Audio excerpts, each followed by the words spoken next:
सर्दियों के मौसम में एक बूढ़ी औरत अपने घर के कोने में ठंड से तड़प रही थी। जवानी में उसके पति का देहांत हो गया था। घर में एक छोटा बेटा था। उस बेटे के उज्जवल भविष्य के लिए उस माँ ने घर घर जाकर काम किया। काम करते करते बहुत थक जाती थी, लेकिन फिर भी आराम नहीं करती थी।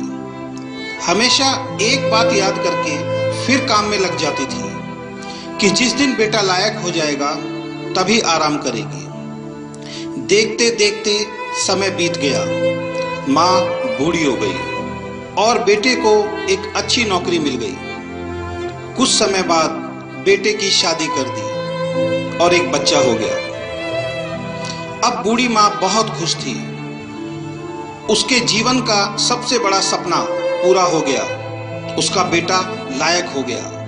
अब उसका बेटा उसकी हर ख्वाहिश पूरी करेगा। लेकिन ये क्या, बेटे और बहू के पास माँ से बात करने तक का वक्त नहीं होता था। बस इतना फर्क पड़ा था माँ के जीवन में कि पहले वो बाहर के लोगों के झूठे बर्तन धोती थी, अब अपने बेटे और बहू के। पहले वो बाहर के लोगों के कपड़े धोती थी, अब अपनी बहू और बेटे के।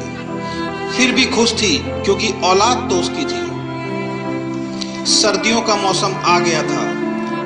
एक टूटी चारपाई पे घर के बिल्कुल बाहर वाले कमरे में एक फटे कंबल में सिमटकर माँ लेटी थी और सोच रही थी कि आज बेटा आएगा तो उससे कहूंगी तेरी माँ को बहुत ठंड लगती है, एक नया कंबल ला कर दे दे।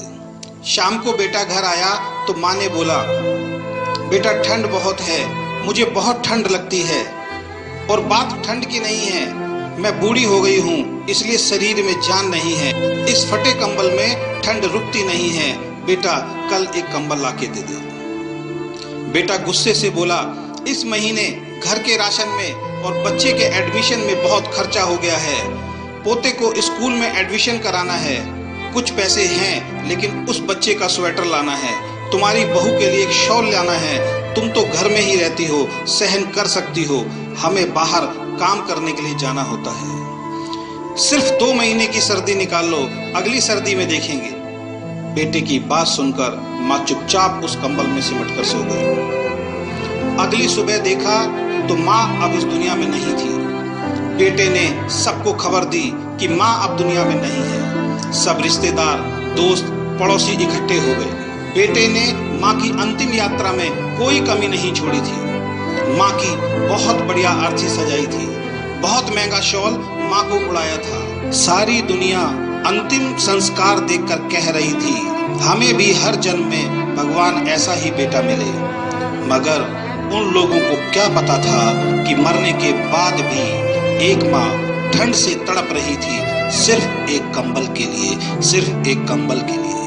दोस्तों, अगर आपके माँ बाप आज आपके साथ हैं तो आप बहुत भाग्यशाली हैं। आज आप जो भी कुछ हो वो उन्हीं की मेहनत और आशीर्वाद से हो। जीते जी अपने माता पिता की सेवा करना आपका पहला कर्तव्य बनता है, क्योंकि उन्होंने आपके लिए अपना पूरा जीवन दे दिया है।